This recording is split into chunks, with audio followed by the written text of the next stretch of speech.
let me just do it like that. Okay, so yeah, I'm very happy to meet everybody today digitally. It's great. I think it's the one everybody's used to all these trainings, right, already, like doing it digitally. So if you have any questions, just ask me in the end. I think otherwise we should stay on mute because, yeah, otherwise the sound is just a little disturbing and everybody will hear the back sound. So. Okay, so my presentation today is about XEOMIN. And XEOMIN is a new product from Merck's company now in Israel. And yeah, we are super happy that it goes with Alphamedics now.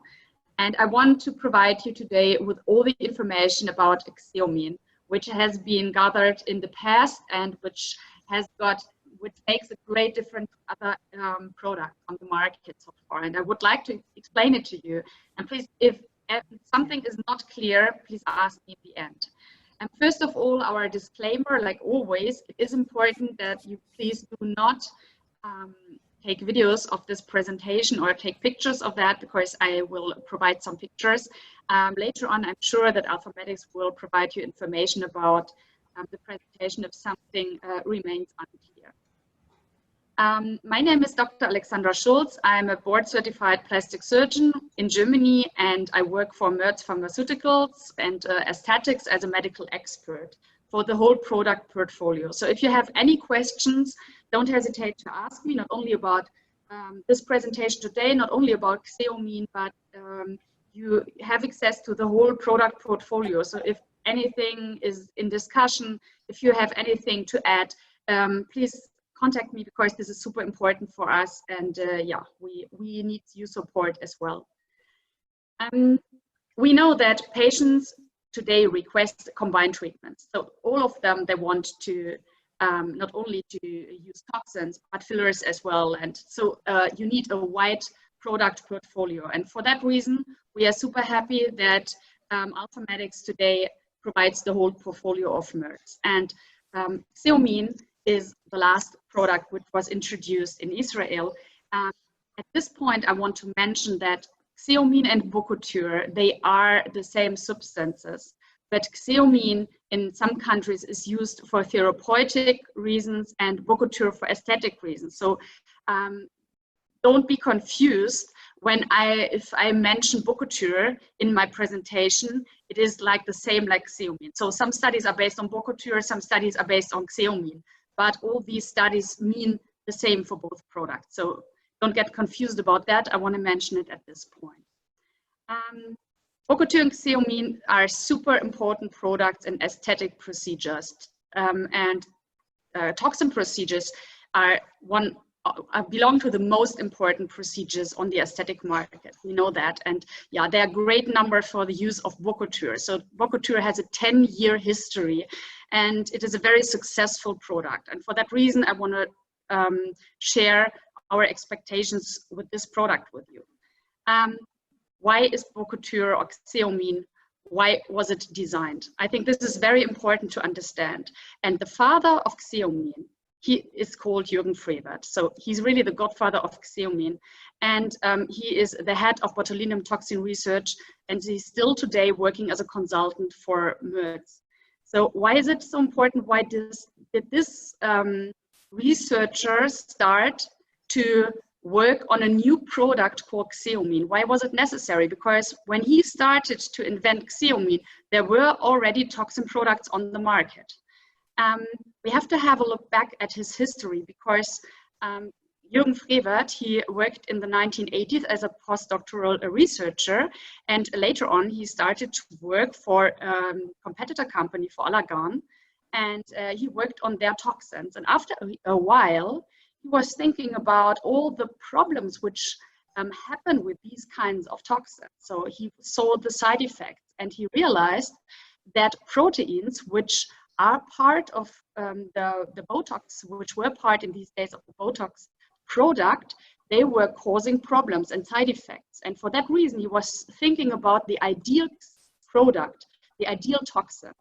And he was starting to work on that. And he worked in a research laboratory, which was doing work for Allergan in these days, and he invented a very, very clean product.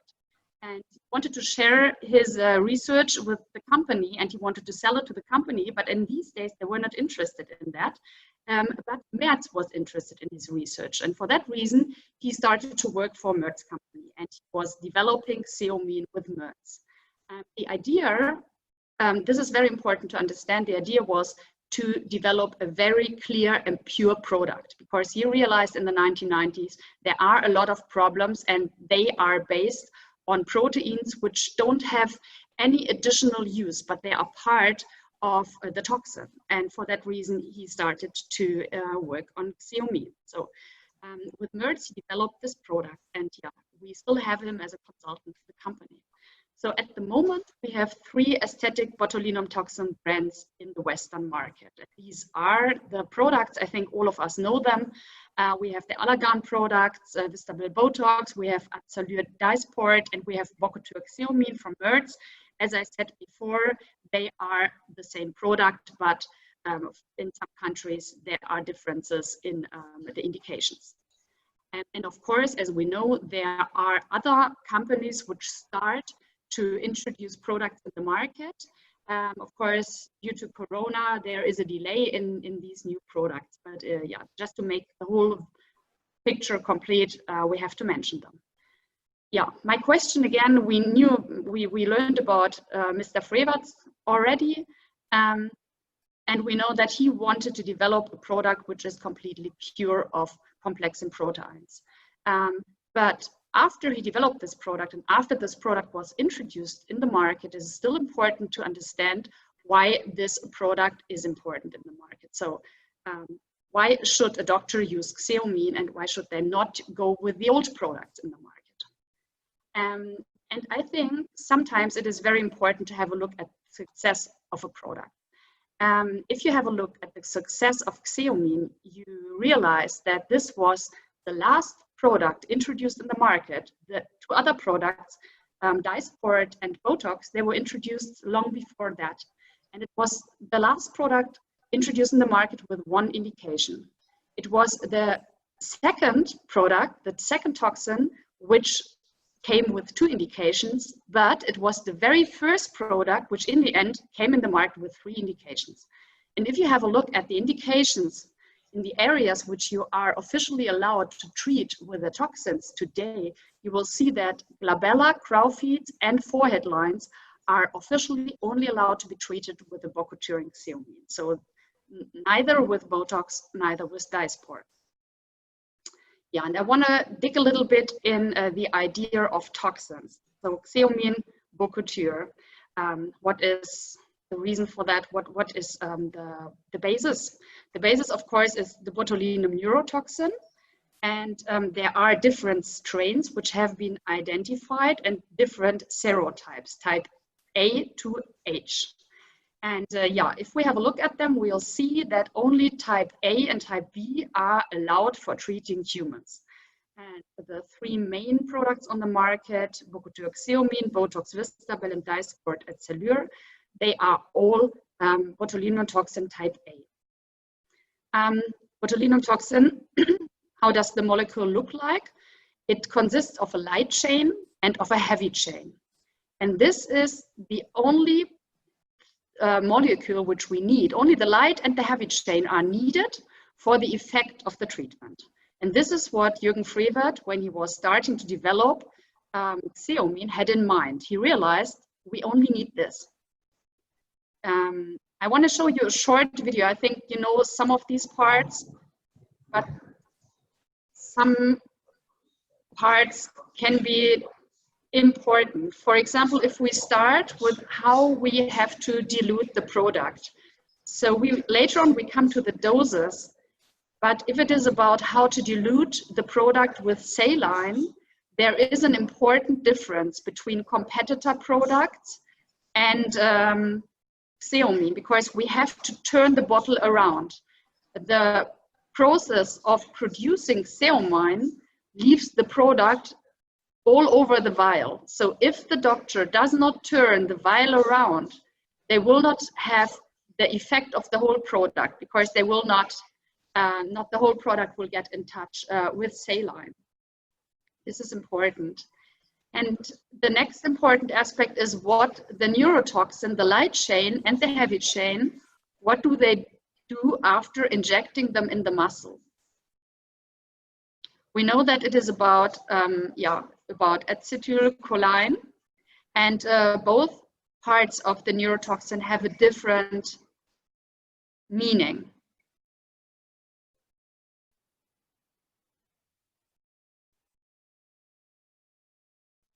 This is what happens usually, and now you will see what the heavy chain and the light chain are doing, and that they are really the only parts of the neurotoxin which have an effect.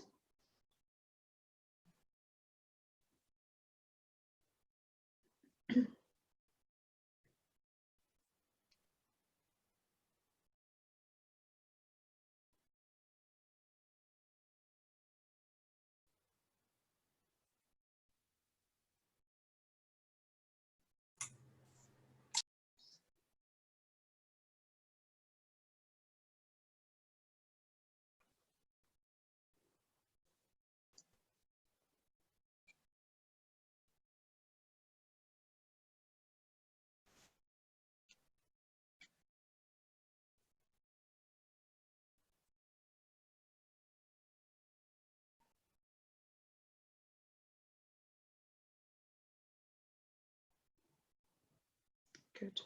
So this is just a sum up of what the light chain and the heavy chain are doing. And now I want to sum up all the advantages of XEOMIN for you. So XEOMIN means, again, a new and minimal solution for neurotoxin. I think this is very important. At first, we come to the purity. As I told you before, Mr. Frevert invented XEOMIN because he wanted to invent a completely pure product. If you remember the molecule before, you see that this was only made up by the light chain and the heavy chain. But if we have a look at the competitor products, if we have a look at Bocoture, Botox and Dysport, we see that they have additional complexing proteins. And they come with additional weight. So that is the reason why the competitor neurotoxins have a higher weight. There are some proteins which we don't need for the effect, because if you remember the video, the only thing we need for having an effect on the muscle is the light chain and the heavy chain, and the complexing proteins, they are not needed. And this is what you find here. So the light chain and the heavy chain together, they have a weight of 150 kilodalton. But if you have a look at Dysport, it comes with 300 to 900 kilodalton, and Botox comes with 900 kilodalton. This means they have a large part of complexing proteins and other parts which are not needed for the relaxing effect on the muscle. What happens with these complexing proteins? So as soon as you start a reconstitution with saline, these complexing proteins, they dissociate from the neurotoxin, which causes the effect on the muscle. So additionally, they are free in the solution which you inject in your patient. Only with XEOMIN, you don't have additional complexing proteins. And if we have a look at literature, we find a lot of studies which suggest that a higher total protein content might contribute to the chance of antibody formation. You find that in a lot of publications. So we should think about that. First of all, it is important to understand how our immune system works. So we have dendritic cells. They are phagocytes, and they live in our body. And it is their job to recognize bacteria as foreign, and then they will eat them.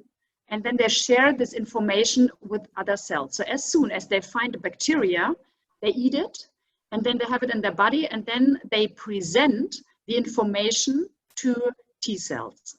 So T cells are the cells which support the immune system of our body. The T cell gets the information, okay, there is a danger signal, now we have bacteria in our body and we have to become active. And then they become super active.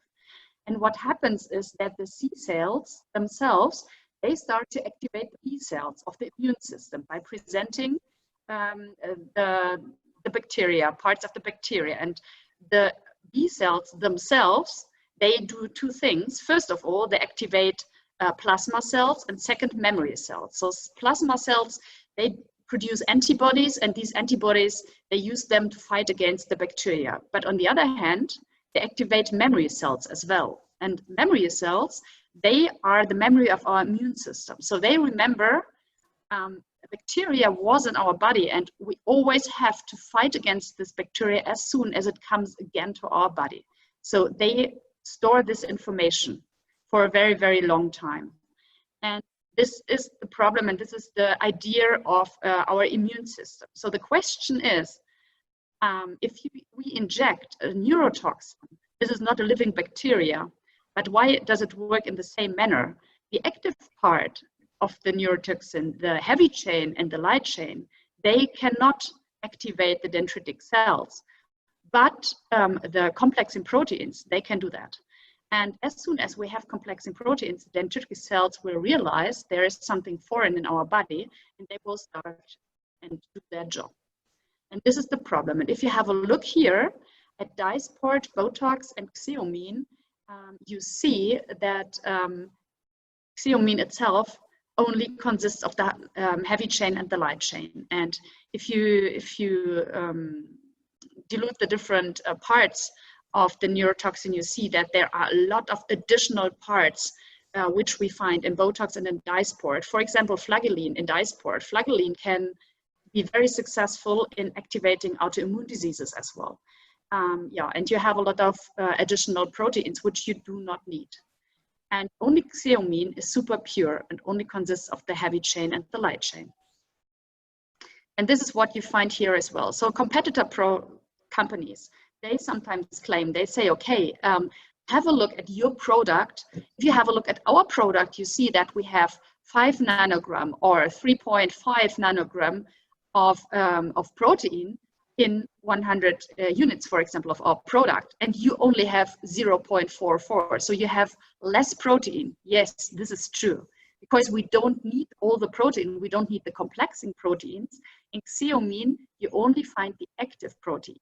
For that reason, the bacterial protein is less, but if you have a look how active this protein is, then you will find that if you have the same amount of protein, you have a higher activity, because the same amount of pure protein in XEOMIN would mean a lot of more active protein, because everything is active.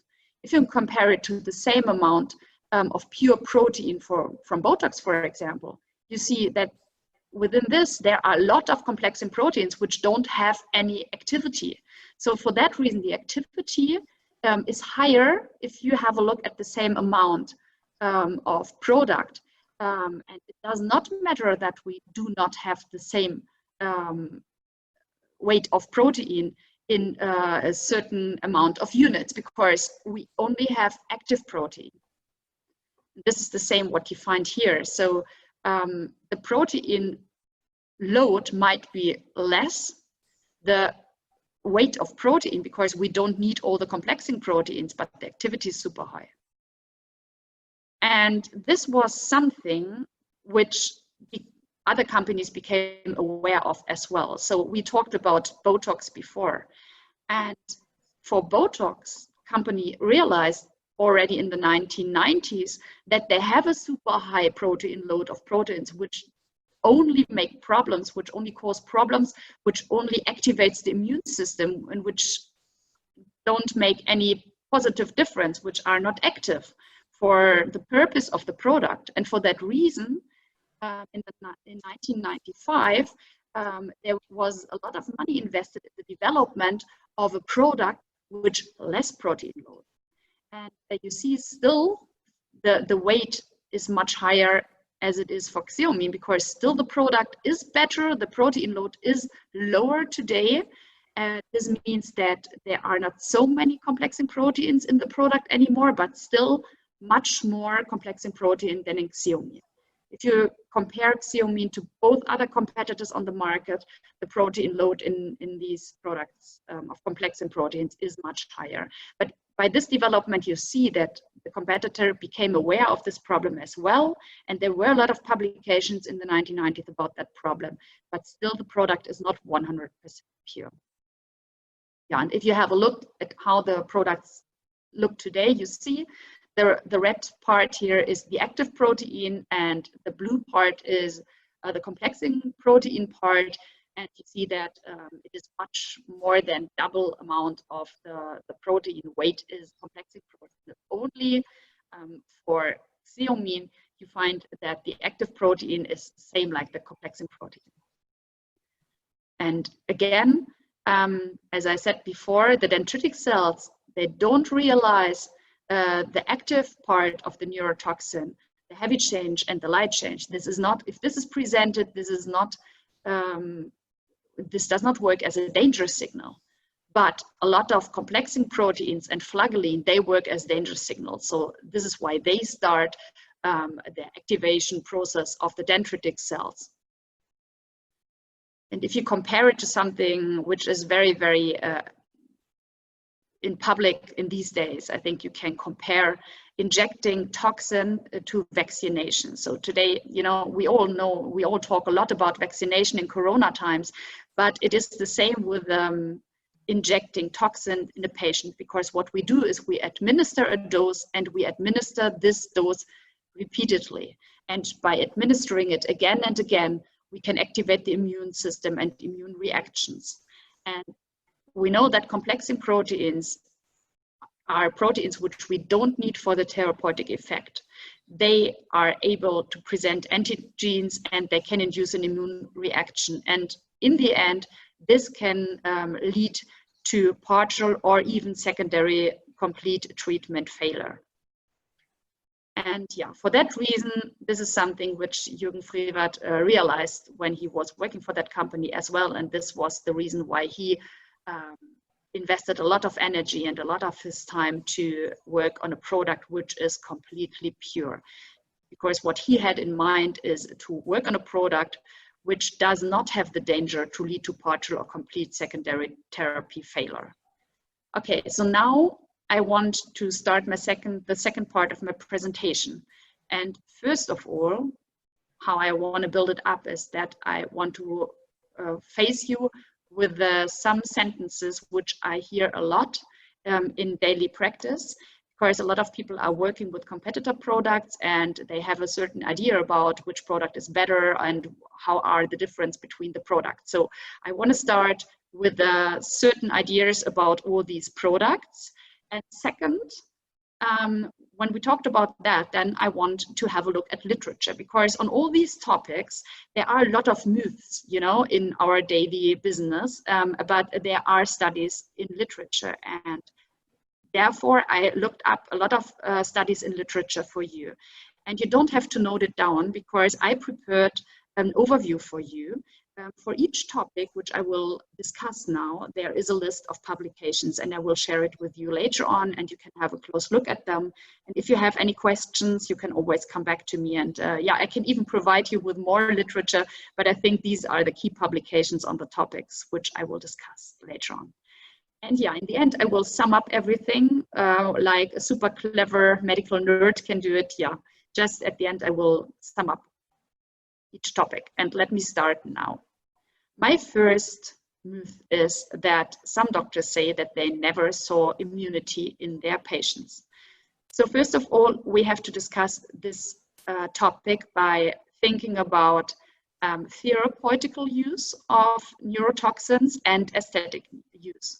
And we know that first of all, there is a larger population on patients which was treated on therapeutical use in the past. You know, in Germany, for example, the aesthetic treatments, they are now increasing like crazy, and they started doing that in the last years. But in therapeutical use, we have a much longer history and much more knowledge about how some reactions can develop because we use larger amounts of products and we use them for a longer time, and we have people who started at a very early age as well. So I think it makes sense to have a look at therapeutical use as well, but of course we have to have a look in how neurotoxins work on the immune system of aesthetic treatments as well. And first of all, if we have a look at literature, we find a lot of publications dealing with therapeutical use, and there is a clear recommendation and clear findings and clear statements in therapeutical use. And they say that there are non-responder after botulinum toxin treatments. They exist, either partial or complete non-responders.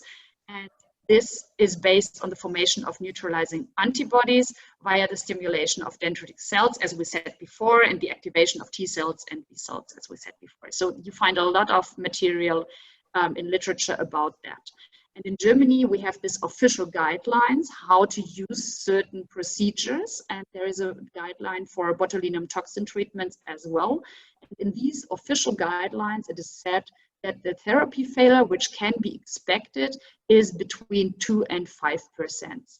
And they found these numbers by cervical dystonia treatment. And they blame antibodies for this problem. So our question is, we are sure this problem exists in therapeutical use, but can we see the same problem in aesthetic treatments as well? So first of all, there's a very nice publication of Park and Friends published this year in 2020, and they deal with neurotoxin impurities. And they clearly state that after repeated injection of Botox and Dysport, they found neutralizing antibodies, but they did not find any neutralizing antibodies after XEOMIN injection. And there is a neutralizing antibody called HA33, and this is a very, very highly immune reactive antibody.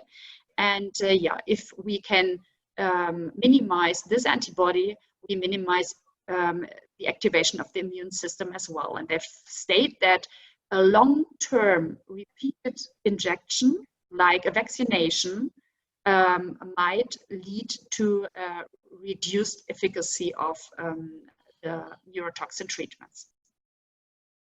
Albrecht and friends, 2019, they found the same. They had a study, it included 596 patients, and they were treated with all three products, Dysport, Botox, or XEOMIN, and they found the same results. They found that up to 13.9% of these patients developed neutralizing antibody, and they found more antibodies when they used higher dosage and less interval between the treatments. But for patients treated with XEOMIN, they did not find any neutralizing antibodies. I think this is very interesting. And so for that reason, they stated that the driving factor for antibody development is the proteins, which are additionally in the product, but which don't have any real effect on the treatment.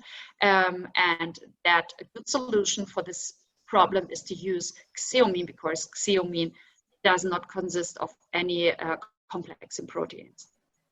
Yeah, and I promised you to show you some aesthetic studies as well. And I think this study is very interesting. It was a treatment of the forehead wrinkles with botulinum neurotoxin, and it was performed by Torres and friends in 2014. It is 5 case studies, and they found secondary therapy failure after aesthetic treatments. And so they had a look at these patients, and all patients were treated with the Dysport or Botox. And this is just an example. This lady, as you see clearly, after 2 weeks, there is no real result of her treatment. And they noted down how often they treated this patient, in which years, how the dosage developed. If you have a look here, you see that the dosage is increasing.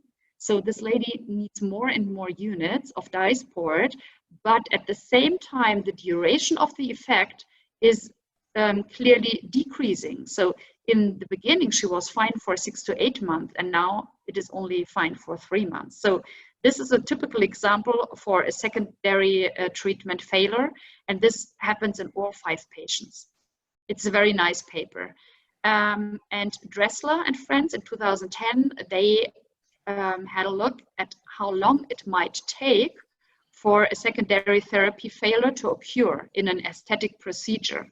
And they had a look at 4 different cases and found that already after 7 months, a patient might show a reduction of the effect of their treatments.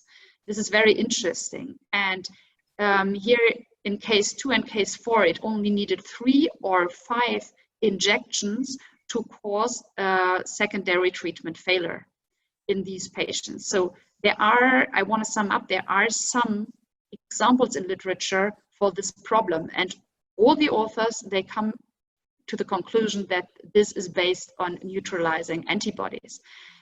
Fabry in 2016, this was a meta-analysis of more than 8,000 patients, and among them there were more than 1,600 patients which were treated aesthetically at the glabella, and they found 0.5% non-responder in this population. I think it is a huge population, so it is a good number. Yeah, and again, they had a look at how many patients were found with neutralizing antibodies. So there is a test.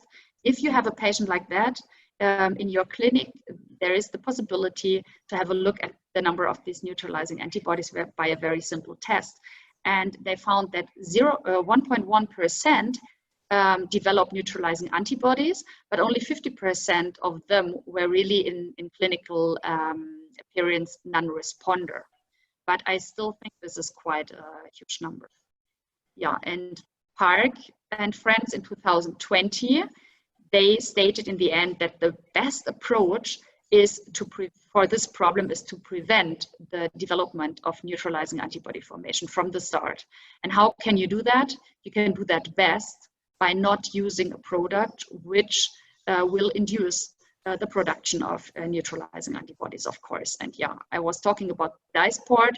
Besides complexing proteins, Dysport is inducing the production of flagellin, and flagellin is known to have a capacity for immunostimulation and for autoimmune diseases.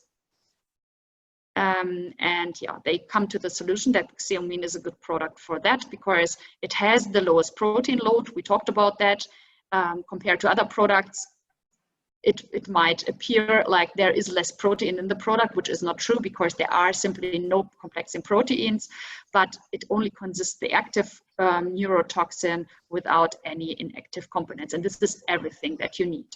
So to sum up, yes, in aesthetic treatments with neurotoxins, there are formation of neutralizing antibodies, and yes, there are partial and complete secondary therapy failure cases, but the good news is there is a product on the market, and yeah, it is our product, and XEOMIN is the only product which is completely free of complexing proteins and of flagellin. The second statement is often that a patient does not react on Botox, but they don't react on XEOMIN at the same time. And the question is, if you develop an immunity against Botox, as we saw in the Torres publication, for example, does it mean that you are always immune forever, for your whole life, against neurotoxin treatment? And I think this is very, very interesting. And there is one publication, Hefter and friends, in 2012, and they had a look at these patients. So they had a look at 37 patients which did not react to neurotoxin treatment anymore, and they were found with neutralizing antibodies. And they found interesting that if you don't treat these patients anymore with the neurotoxin, there is a kind of washing out of the antibodies. And this is what is shown in this slide. So what they found is that if you would treat this patient again and again and again with neurotoxin, this is what happens. You need a higher dose, a higher dose, a higher dose. We found that in the Torres publication as well. So you need a higher dosage and you have less result at the same time. But if you become tired of that and you don't treat these patients anymore, then the number of antibodies decreases, and they become sensitive to a neurotoxin treatment again. And I think the interesting part of this publication is that they had a look at patients which they treated with the XEOMIN instead of not treating them at all. So they had a look, okay, we don't treat them with Botox or Dysport anymore. Let's treat them with XEOMIN and compare them to a group of patients which we don't treat with any neurotoxin anymore. Of course, these patients, they urgently need a treatment because they really suffer from an illness. Remember, it is patients with cervical dystonia. It is not patients with wrinkles on their forehead. They really have an illness. So they urgently need a kind of treatment to improve their life. So, and if they compare, when they compared both groups, they found there is no significant difference, which means by injecting XEOMIN, at some point, we will find a reaction again, which means an effect, a response to the treatment. We can relax the muscles again and gain the life quality of our patients again, compared to untreated patients because they don't get any neurotoxin anymore, because both groups became sensitive again for the neurotoxin, because the number of antibodies decreased in both groups, more or less in the same manner. And I think this is super important. So this means antibodies can be washed out, and instead of not treating patients anymore, you can treat them with XEOMIN, which means at the same time, if you have a patient and they complain that in the last years they need a higher dosage and they don't see so much effect, you can switch to XEOMIN and you will see it takes a while. It is not with the first treatment, but after a while you will see that treatment intervals will be reduced and that the amount of toxin which you have to use will decrease as well. So this is shown by the study. I think it's a fantastic study. Yeah, and these are the conclusions. I talked about them already. So XEOMIN Bokutur does not activate the immune system, of course, because it only consists of the active part of the neurotoxin. And this is the summary. Yes, secondary therapy failure exists, and some patients, they don't react to treatments anymore. They have very long, very short treatment intervals. They have very high dosage. They are tired of that. They complain. Yes, these patients exist. There is a test. You can test them on the number of the amount of antibodies. But the good news is that you can still treat them with neurotoxin if you use the neurotoxin, which does not apply any new or administer any new complexing proteins or flagellin when you inject it, because then you will get a washing out effect and you will clean these patients from the antibodies which they produced during the last years. And this is a very, very good finding about Bokutur XEOMIN. Satisfaction. I think that's very important. A lot of doctors say that patients are more happy with Botox and Dysport than with XEOMIN. So is it really true?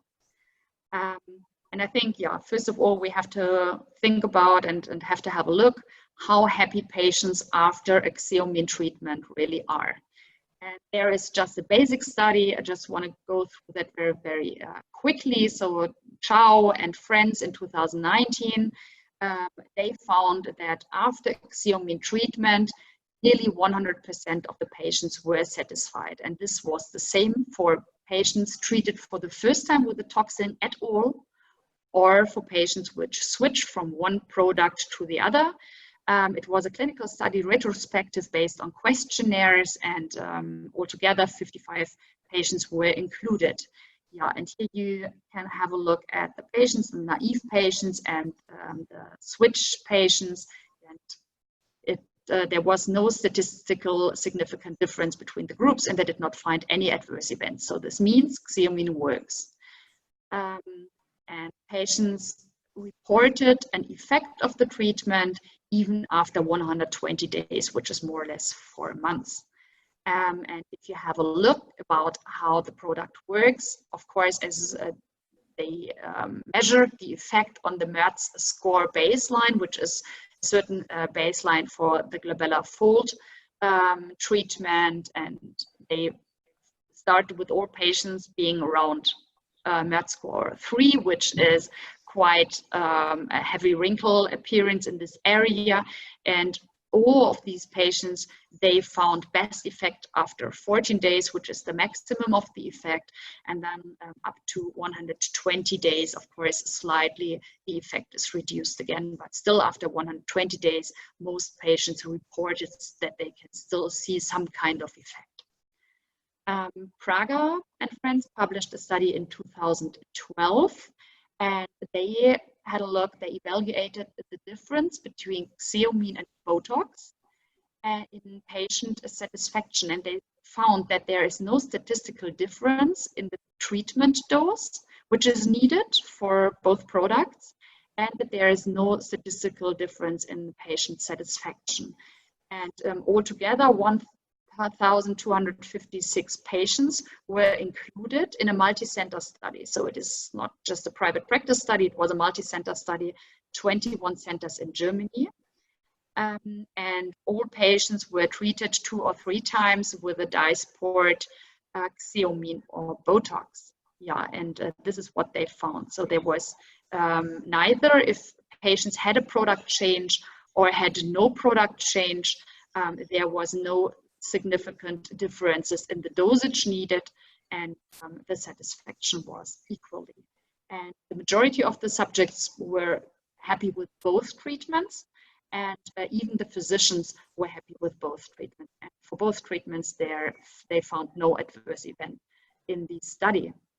So if we sum it up, 100% of the patients in these studies were satisfied with XEOMIN treatment, and Praga reported no statistical difference in the treatment dose between XEOMIN and Botox. I think this is very important. Yeah, of course, yeah, it is important if one patient wants to switch from Botox to XEOMIN, so how do I have to change the dosage? And this leads us to talk about efficacy. So a lot of doctors say, okay, Botox and Dysport might be more efficient than XEOMIN, and the treatment results might last longer. So they just say that. If you have a look at the leaflet of Bokutur XEOMIN, you find that the maximum contraction usually occurs within 7 days. Maximum can be observed on day 30, and the effect should last about 4 months after the injection. Yeah, and again, if you have a look here, if you compare it to the competitors, they might claim we have more protein in our product. We have more protein in 100 units. This might be true, but we have the lowest protein load. We only have active protein. We said that before, and for that reason, we have the highest specific activity if it comes to the same weight of the product. Yeah, the question is in literature, which kind of studies do we have to prove how happy patients are really after XEOMIN? First of all, XEOMIN Bokutur was evaluated compared to placebo. I think, yeah, this is a very, very basic study. So is it better than placebo for upper facial lines? And Kershaw and friends in 2015, they found in 156 subjects, clearly it is superior to placebo. And in their study, they only find 2 cases of mild eyelid ptosis. I think we all know that this is a very, very central problem of some patients, that they blame us for causing an eyelid ptosis. So there was just a mild case of that. And yeah, so this study was performed in the glabellar fold, at the horizontal lines, and for the crowfeeds. A second study of Scaglione in 2016, they had a look which really makes a difference in applying neurotoxin to a patient. So where is the difference? Why does one patient have a better effect than a second patient? And they found that the real difference that you find is the dosage. Of course, if you apply double amount of a product, you get a better effect. The injection technique, the target site, the location, this is clear, and the injection, so the technical part, the level of the muscle hyperactivity, of course. If you have a very strong muscle, you need a little more product than if you have a weak muscle. Yeah, and these are the important aspects for having an effect on the result after injecting a product in patients. So this is the reason why some patients have different outcomes. But the progenitor toxin size is irrelevant for the toxin diffusion. Of course, if we remember what happens as soon as we add saline to our neurotoxin, no matter if we have Botox or Dysport or XEOMIN, it means that this falls in pieces. And in the end, in our solution, we have the neurotoxin and the complexing proteins, and there are different parts in our product. So this does not make any difference. It is more or less the clinical finding, the muscle activity, plus the technique and the dosage which the physician uses. The optimal conversion rate was between Botox and XEOMIN was found between 1:1 and 1:1.2, and they had a look at a lot of publications and literature. Yeah, and of course they did the same for Botox and Dysport as well. But I think this is very important. Botox and XEOMIN, this is more or less a 1:1 ratio. Yeah, and this is the same finding in 100 units of both products. The activity of the product is more or less the same for different probes. We did not find for 100 units any difference in activity, any statistical difference. And there are a lot of publications. We don't have so much time. I don't want to introduce all of them, but if you have time, if you want to take your time, you can have a look. So in different publications, you will find the same finding in the end. XEOMIN and Botox have the same potency in clinical practice. Sattler compared both products as well for glabellar frown lines, and again the same finding. Both products showed the same treatment results. This was a patient blind and rater blind study, and they included 381 patients, and for the glabellar fold treatment they used 24 units and had up to 12 weeks follow-ups. Yeah, and here you can have a look. This is the difference which they found after 4 weeks and 12 weeks for rater assessment, and the same numbers here for patient assessment, the same results, no statistical differences, and the same for the clinical picture. So good results for both products after 4 weeks. 2015, Kane and friends came to the same result. XEOMIN, Botox, same results, equivalent for glabellar fold treatments. They included 250 female patients. And again, the same findings. There was no statistical difference for physician ratings, and the same for patient ratings. They were same happy with the Botox and with the XEOMIN. Yeah, and adverse events were a comparable number, and both products were efficient and safe. And again, they said the conversion ratio is best 1:1. Praga had the same findings 4 months after crow feed treatment, no statistical difference for XEOMIN and Botox. I think you get an idea. There are so many studies about that. They included 21 patients, and they did it like a split phase treatment for crow feeds. And here again, no statistical difference, not when they contract their muscles or at rest, always the same response rates. Okay, so yeah, there are a lot of studies dealing with that. Seibel and friends in 2015 as well, crow feed treatment, and same finding, XEOMIN and Dysport this time. I think this is important because Dysport, of course, Botox is a different study now. They compared it, and they had made the same findings. They did not find any differences between both products from doctors and from patients' point of view. And yeah, again, in the end, I want to come back to Park and Ali in 2020. They found that the efficacy is the same for all these products, but if you repeatedly inject a product which contains a lot of complexing proteins, you might get over the time a decreasing efficacy. Of course, patients develop neutralizing antibodies, and for that reason, it makes sense to choose a product which does not have this danger, which does not come with this danger, so which does not have the potency to develop neutralizing antibodies. And for that reason, they recommend to use a product without complexing proteins. And same here, if you come back to Torres, we talked about that study already, then we will not get in this trouble.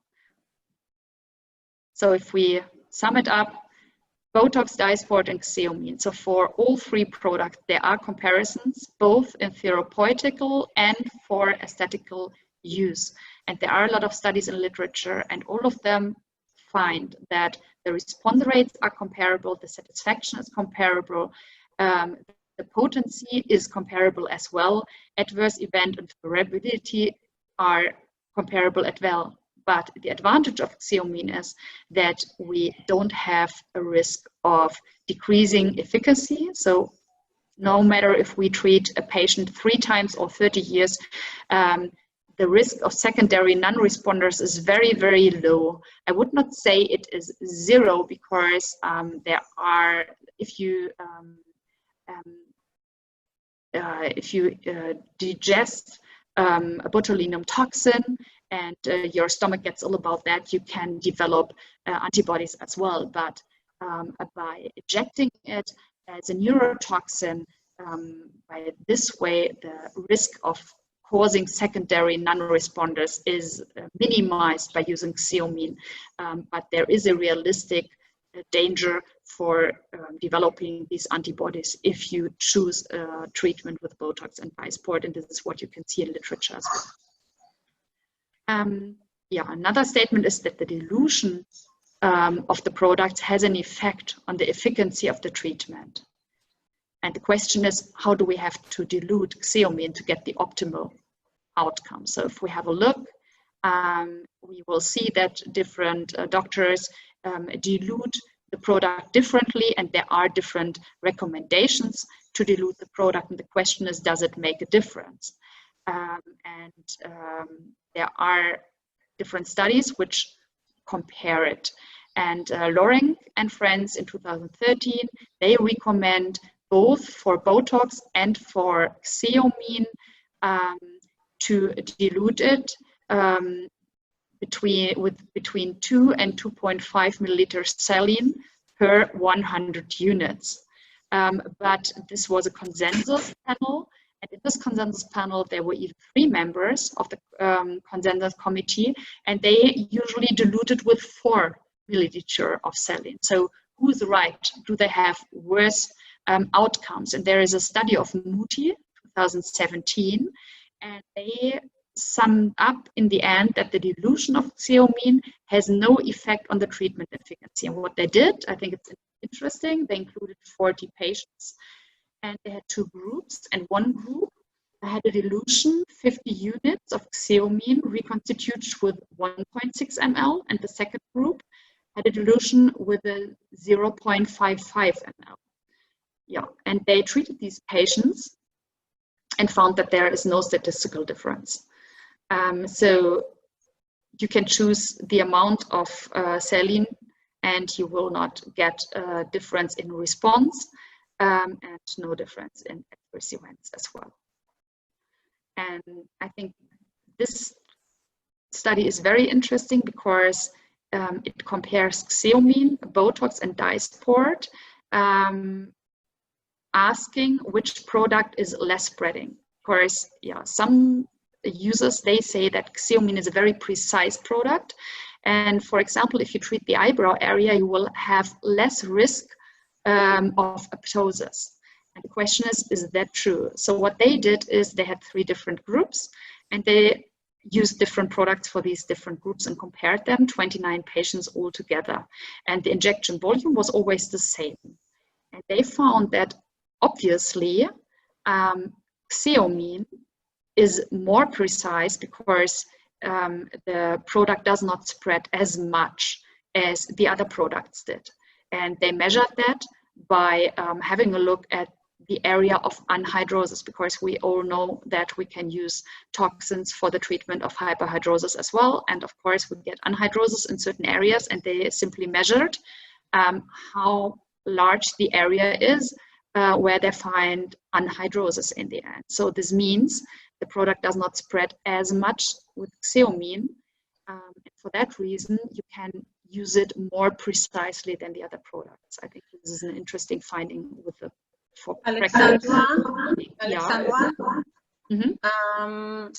I want to make a break because there are a few questions, and I think I'm nearly done. You are nearly okay. Perhaps it makes sense that I finish, and then we can talk about everything. It's nearly done. Okay. Yeah. Okay. Yeah. And I was talking about the practical use. The question is, if we have a greater diffusion, do we have a better effect? If you compare it at the eyebrow area, this is a very tricky area. So with XEOMIN, we can inject precisely in the eyebrow. And with Dysport, the injection technique is different. And I think this makes a difference, because if a doctor is used to using Dysport or Botox, and they treat the eyebrow area, the treatment with XEOMIN is different, because you can inject directly in the muscle and you can be more precise and you can get closer to the eye than you can do it with Dysport and Acelur. And this is for one example for a difference in practical use.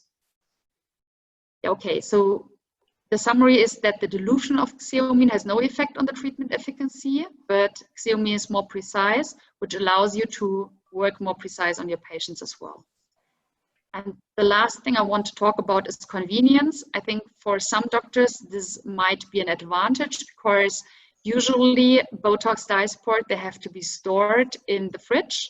And with XEOMIN, you don't run a risk, even if you store your products up to 25 degrees.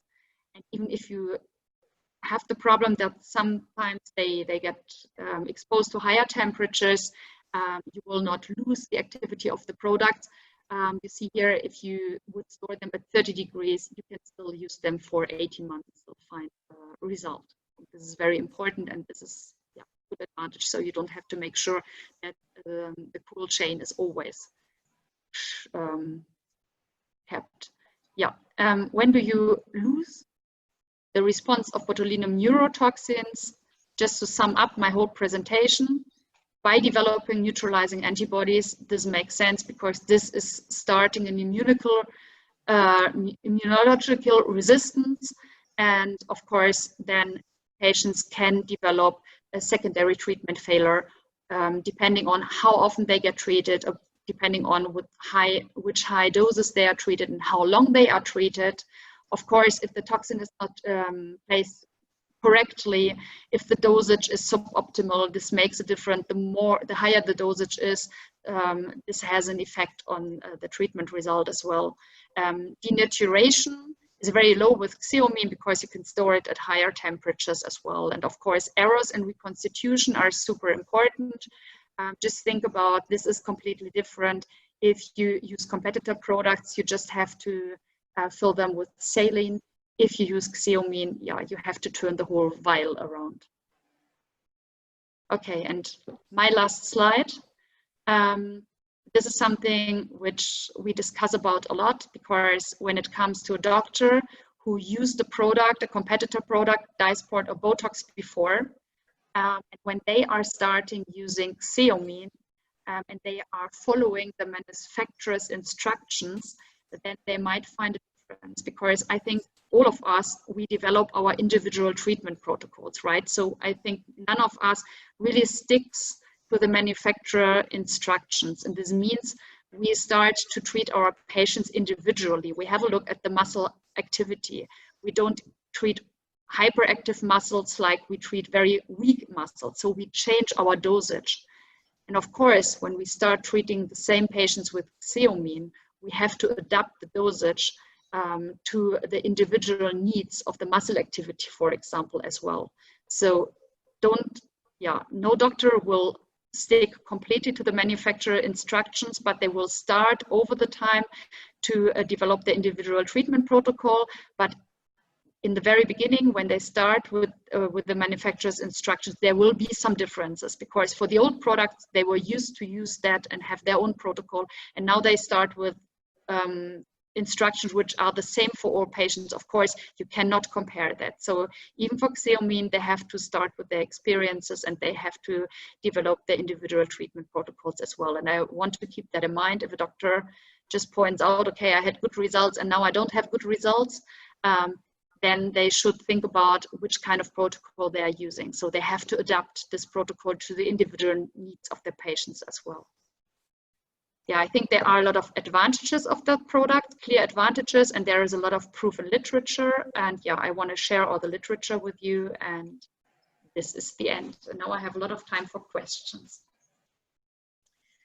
Okay, so I think everyone who wants to ask something will open his microphone and ask the questions.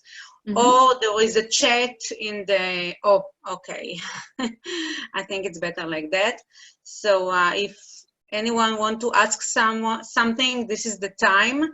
And I think there are a few questions from the participants. So mm-hmm. Please feel free to ask. I find a question here in the webinar chat. It's from Joseph, yes. And he said that you know that already. This is true. Hopefully you do. We talked about the differences of XEOMIN and different products. I wanted to emphasize that there is a huge difference in causing immune reactions. And I think in Israel, there were a lot of trainings already done with QLs. And we found that every QL has a different idea and a different individual protocol, by the way, in how to treat their patients with XEOMIN. And because there are these differences, we wanted to set up one webinar, which is performed by the company, by Merz, to share our official guidelines and our official findings and studies about this product. So this is the core. This is the company's findings about the product. And this will be followed by QL trainings. But if there is any discussion in the end about, how many units to use, for example. So it has to be clear which are the manufacturer's instructions, for example, which is the idea about, about the dosage, about the efficacy, about a comparison to other products. So this is the official, what my presentation was, the official guideline by the company. And this will be followed by the QL presentations, and they have an individual idea about all these topics. And we initiated this meeting today to make clear which is the official statement from the company. And of course, you are completely free to compare it to QL experiences. And yeah, I think this is planned for the next weeks as well.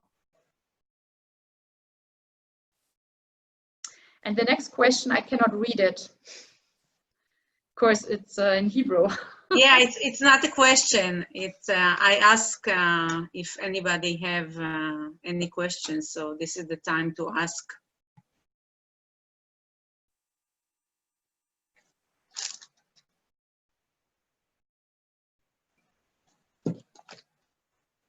Oh, there is a question. Just a second. Can you see in the question and answers? Alexandra? Yes. Downstairs with question and answers, there's a question from Dr. Oren Weissman. How can antibodies reduce the period length of Dysport Botox effect? The period length.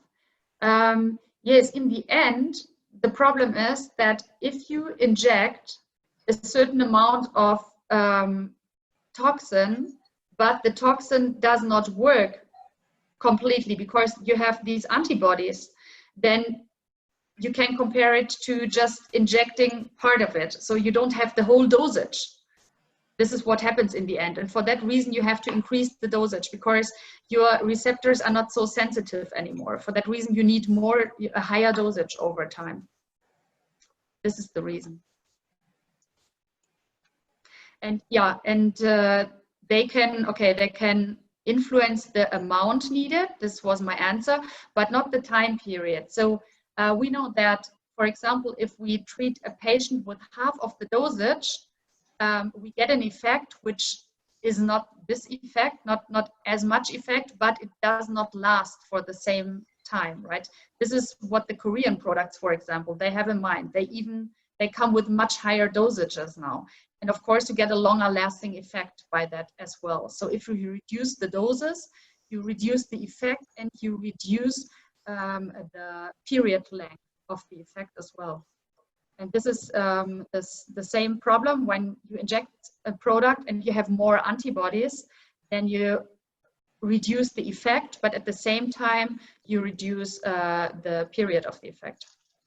It's compared to you don't inject as much. Okay.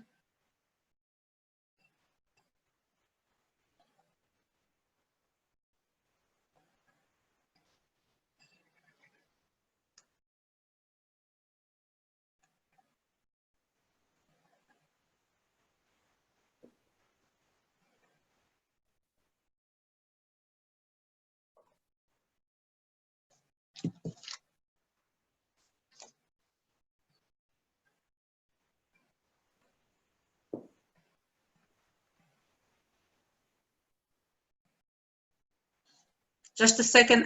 Can you open your mics? There are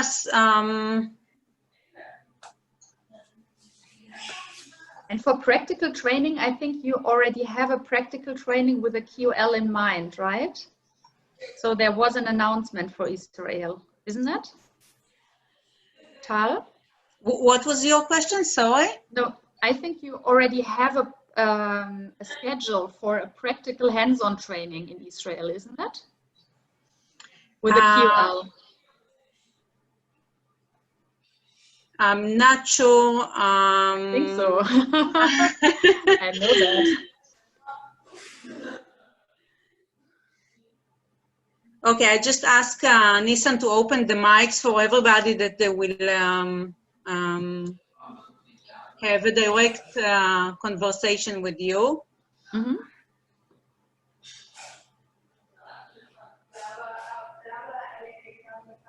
Can you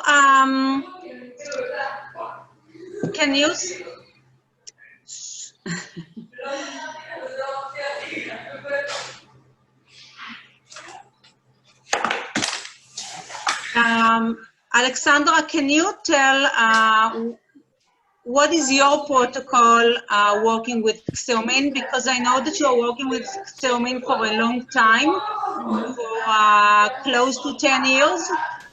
It is, yeah. And what is your impression when you switch from one, let's say from Botox to XEOMIN or from Dysport to XEOMIN? What was your experience? So I have some patients, some young patients who needed in the last years higher dosage when they were treated by me, but they were treated by other doctors as well. So I often have these kinds of complaints. And when I treat switch patients, I stick to the ratio 1:1, for example, with the Botox and 1:2.5 with the Dysport. I don't want to share with you my individual protocol, how I inject a patient, because yeah, today this is an official training for MERTS, and my protocol, how I treat my patients, is of course just something which I use in my clinic. So this is not an official recommendation from the company. This will be something which, for example, QLs will share with you, because yeah, today I work as an employee of MERTS, and this is why I cannot share my individual treatment numbers with you. But this is why the last slide was so important for me, because I often discuss this with doctors. And when I, for example, inject a patient with XEOMIN, I don't stick to the manufacturer's instructions, of course. I have a look at my individual patient. And I have a look how their glabella fold, for example, looks like, or I have a look at their muscle activity, and then I treat these patients. I like XEOMIN because what I can do is I can treat them after 1 month or after 2 months. For example, if they want to fresh up something, if let's say I missed something, something is not symmetry when they come for the first time, you know, and I'm not so used to the reaction of their face. I can even treat them partially again after 1 month or 2 months, because I don't have to be afraid of antibody formation. So this is even very nice for me because I can be quite flexible with the product. This is something I would like to mention about that topic, but yeah. I cannot share amounts of units which I inject in which parts. I think this is something. Of course, it is individual, and because it changes from manufacturer's instructions, this is something which a KOL should show you in a certain patient, and then I'm sure they will have a look at the patient and they will explain why they probably use amount of units which is different from the manufacturer's instructions in this certain patient. For me, no patient is like the other. I don't have a strict protocol. Okay, that's exactly why. Hi, it's Orit. I just wanted to, first of all, thank you, Alexandra. It was lovely. It was a lovely presentation. And I wanted to say again what you just said. This was a training presentation for our trainers. Okay, this was the idea, to show the formal, like you said, messages from Mertz. And we will send everybody, all the participants, a date with one of the KOLs. It's going to be in the next few weeks. And in this stage, we will see practical hands-on training, you know, protocols in their injection techniques. And I think that would be the next level after we've received, you know, the official messages by Mertz. This was a training for the theoretical background. And I wanted to share the main findings of the studies with you regarding the different, the very important messages. So in the end, if you have a training with other doctors and you are asked questions and you are asked for studies, then you can have a look for the material which I will share with you. And then it is easier for you to find an explanation why something which, for example, a KOL is presenting on stage really is like that, because there is proof in literature, and then it is easier for you to provide this studies. I know that Dr. Dorina wants to ask a few questions. Dorina, can you open your mics and the microphone and ask Alexandra your question? They are very important.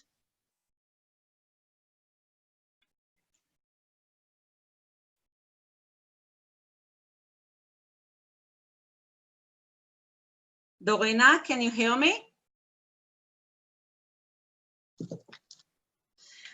Okay, she can do it. So I'll try to. I will try to. If there are some questions in the end, you can send them to me as well. You can collect them and send them to me, and I will answer them. This is no problem. Okay. She asked why some of her patients that she treat, and she switched from Botox to XEOMIN. The XEOMIN lasts for a shorter time than the Botox. And those patients asked to go back to Botox, and she transferred them back to Botox, and the duration was as they used to have, at least 3 months. If you remember the slide which I was showing with the glabella, for example, then you realize that there is a difference in spreading of the products, for example. So there is a difference in the injection technique as well. And if you are used for many years to inject Botox, you will probably have to change your behavior a little bit when you inject XEOMIN, because you are more precise. On the other hand, if you have a feeling for how Botox spreads, then you can use it for your purposes, right? And then you implement the spreading in your treatment. If you are used to XEOMIN, you will have the opposite problem. For example, when I use Dysport, for example, I have a higher chance to cause apoptosis because I'm used to a product which is super precise. And I don't calculate with the spreading effect, right? It is a little bit what you are used to. So you have to change your injection technique a little bit. And I think this will be the topic of KOLs who will do the hands-on training. But if you get used to the preciseness of the product, you can even use it for your purposes. Of course, yeah, you can do more precise treatments. But there is a little difference in how to inject the products based on the spreading, which both products have. And I think this is a possible explanation. Because you said if you switch them back to Botox, then they have the same effect again, of course. Then it is about how you administer the product. And it is not about your abilities or your, that you're not a good injector, but there is really a difference in spreading. And for that reason, yeah, you need a different injection technique. But on the other hand, if you get used to the injection technique of XEOMIN, then in the long term, you have this benefit because you don't run the risk of developing antibodies. So in the long term, your patient will benefit from the treatment. Of course, it is a little different, like you did it before, but in the long term, they will stay longer with you with lower dosage. So. Dr. Schulz, can I ask a question? Yes. Hi, it's Oren Weissman again. Hi. I as well encountered slightly less effective period time with XEOMIN when I compared it to Dysport. And the question is, and you said that the period time when you get to effective doses, the more effective dose you have at a certain point, the more period of time you'll have effect. You mentioned the Korean product. So if I did have lower periods of effectiveness with XEOMIN, and maybe I used too little points of injection, do you recommend using XEOMIN in more points of injection so you'll have because I would calculate less spread, as you say, because I did not know that fact. So let's say I'm doing the forehead lines, I can use, I don't know, maybe twice my injection sites. So I'll have more effective dosage at each site, and then I will see, let's say, a longer period of effectiveness. Is that what you're saying?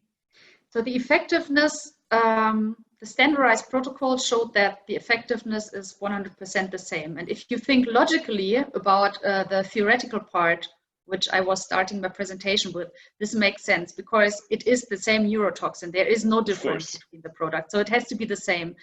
And yeah, I agree. It is like you said, you have to change your injection technique a little bit.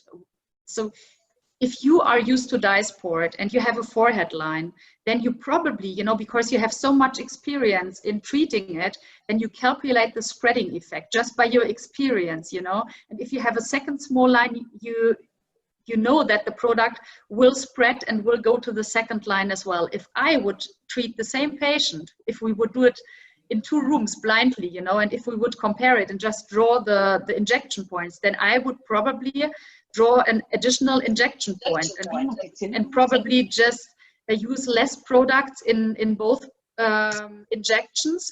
In the end, it is the same amount, but I would probably divide it differently because, I know how my product works, I think the difference is, as you said, it is about spreading, In the complete amount of the product will be the same, but the technique is a little bit different.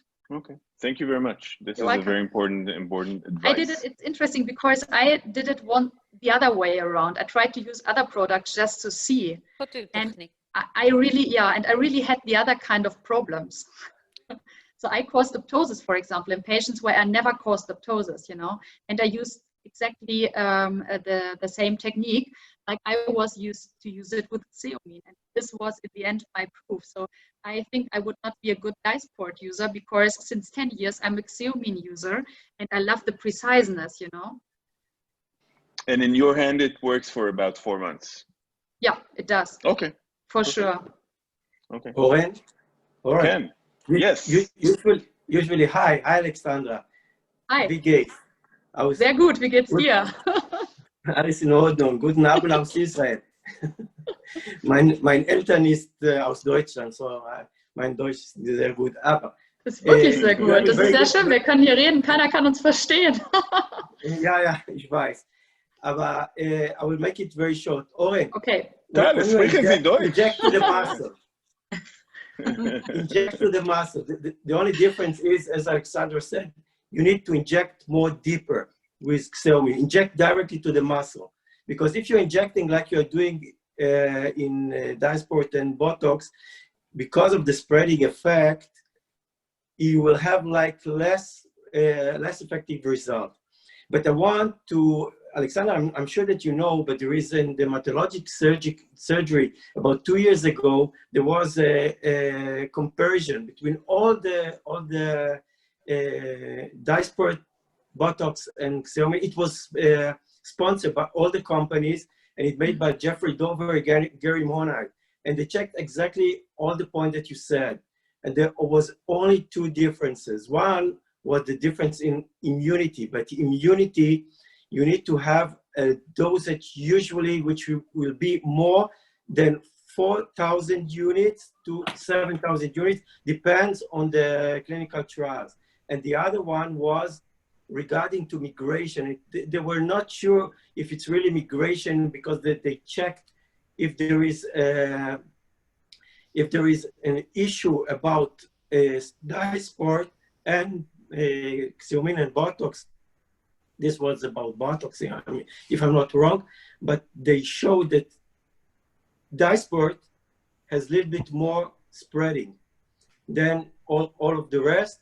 And the 3 points of view, I sent it to all the doctors in Israel this before I gave one of my workshop there, and it's very, very interesting. I can send it to you. And XEOMIN, Botox, and Dysport are totally the same. Yes, it is the same, and I agree with the dosage. And I think that this is the reason why they find most antibody formations in the therapeutical use, because, you know, they use higher dosages. But on the other hand, if patients today, I think in Israel, even more than in Germany, they start being treated with the toxins at a very, very early age, right? This baby Botox and stuff like this. And this is a situation we were not faced with in the past. So they will probably be treated every 3 to 4 months over a period of, let's say, 50 years. And this is a situation which we did not have in the past, and they did not examine that in the studies as well. So if you treat them repeatedly again and again and again, and then you can have the same effect like with higher dosage, theoretically, right? And I think for these kinds of patients, if I have a patient today and she is 25, I probably want to treat her in 30 years as well. I don't want to lose her. So this is in different aspects, but most of the studies are based on the therapeutical use because, yeah, as you said, they deal with higher dosage. But I think it is important to think about the period of treatment as well, because this will probably in our patients which start with treatments today will be a much, much longer lifetime than it was in the past. And then we will have more different data because, yeah, that makes sense. If you do it repeatedly, and all these studies are based on that, they found that if you do it repeatedly, you have more problems with this issue. In aesthetic treatments, we did not have so many issues with that in the past, but the situation and our patients are changing. Dr. Fadi, hi, how are you? Can you hear me? Yes, I can hear you. Hi, I know that you have a long experience with XEOMIN and you also switched from Botox and also from Dysport. Can you tell us from your experience what we should expect in the first injection and in the second one when you switch from one product to another? Absolutely. So just to begin, I'd like to say good evening to everybody. And I know that my neighbors recently celebrated Yom Kippur, so I'd like to wish you all a very happy Yom Kippur. And to Dr. Schulz, thank you for a wonderful presentation. My name is Fadi Hamadani. I'm a plastic surgeon. I did a lot of my training in North America. And in a lot of the centers where I practiced, XEOMIN was actually our preferred sort of go-to toxin for many of the reasons that you shared today. The one caveat I can add, just from having experienced its use for the last 6 to 7 years, is that you mentioned something extremely important. A lot of the immunogenicity studies that you shared, it was for therapeutic slash medical purposes as opposed to aesthetics. So what we're noticing now, especially with the explosion of social media and the increasing demand for aesthetic treatments, is I'm getting patients who are barely in their late 20s who have had approximately 10 to 15 toxin injections. And we know for a fact from the studies that you shared, which you so eloquently summarized, that a lot of the immunogenicity and the antibodies from the competitor products will make a difference in terms of the immune system's response, even though the doses aren't as high as when we treat medically. My experience has been that when converting from Botox or Dysport, and another product called Neuronox as well, it's a Korean product that is quite similar to Botox, produced by a company in South Korea, is that in the initial phase, especially in the patients who do have a bit of an immune reaction, I'm finding that I have to use slightly higher doses of the XEOMIN initially, maybe 1 to 1.1, 1 to 1.2, taking into consideration that I'm aware of the precision required in XEOMIN injections. But what I'm also finding, and I'm very careful in taking very close photos of my patients, I follow them very closely and I compare the photos extremely well with each visit, is that there is a bit of a washout. So after about 2 or 3 of these XEOMIN treatments, I'm finding that the contraction of the procerus, for example, or the medial corrugators are not as hypertrophic as they used to be initially. So I'm able to then slowly titrate that dose down, and I'm having results that last a very long time. And that titration of the dose down ends up saving the patient exposure that's unnecessary, but also leads to excellent results. And in my hands as well, I'm finding that it lasts anywhere from 4 to sometimes even 6 months.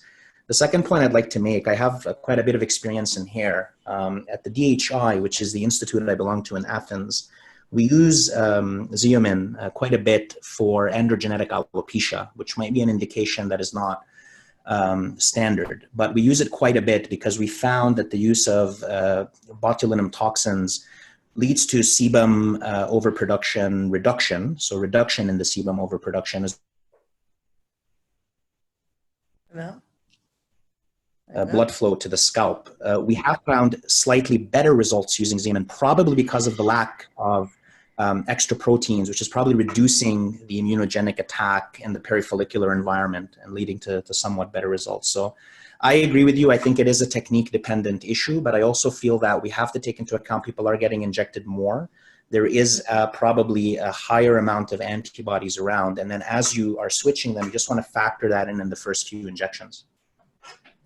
Yeah, and I think, as you mentioned, that more and more younger people are starting with injections. I think if we have the same discussion in 10 years, much more people will be aware of that problem of reactions. Yes. Cool. Okay, I think we're done. Okay. I think